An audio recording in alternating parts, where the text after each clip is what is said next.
Hey, have you ever wondered if climate change could change the very way we watch the FIFA World Cup? Sounds wild, right? But after the sweltering heat waves during this year's tournaments in the US, it's not just a hypothetical anymore. Players, fans, and even the big bosses at FIFA are feeling the heat. Literally. Let's break it down. Traditionally, the World Cup is played in June and July. That's been the case since 1930. But here's the thing. Those months are getting way hotter, especially in the Northern Hemisphere. Since the 1990s, European summers have warmed up by almost 2 degrees Celsius. That may not sound like much, but in stadiums packed with tens of thousands of people, and athletes running non-stop, it makes a huge difference. Recently, we saw players asking for more water breaks, shaded benches, and even changes to game times.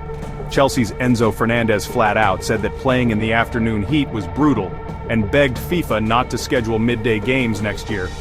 Meanwhile, the Global Players Union flagged that 6 of the 16 World Cup cities coming up in 2026 are now at extremely high risk for heat stress. Scientists like Professor Piers Forster and climatologist Friederike Otto are seriously worried. Otto put it bluntly, if we don't change when and where we play, someone could die from heat stroke. Not just players, but fans too. So what can FIFA actually do? Sure, they've tried cooling benches and more breaks, but honestly, those are band-aids on a much bigger problem. The core issue is exposure to extreme heat for 90 minutes or more, especially when matches are designed for maximum TV viewership, often in the hottest part of the day. Moving the tournament? Well, the 2022 Qatar World Cup was shifted to November-December to dodge the desert summer.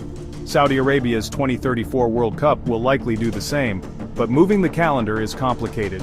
It interrupts Europe's massive domestic leagues and the Champions League, which are the heartbeat of the sport for millions of fans and billions of dollars. There's no easy fix. But here's the reality check. Experts say athletes and even regular people are now exposed to 28% more heat risk than just a few decades ago. Future World Cups, like the one being co-hosted by Spain, Portugal, and Morocco in 2030, could see afternoon matches played in temperatures soaring above 40 degrees Celsius, over 100 Fahrenheit. At some point, FIFA, and honestly all of us, have to ask, are we willing to risk health and safety for tradition's sake? Climate change isn't just melting ice caps, it's forcing us to rethink the things we always took for granted, even the World Cup calendar.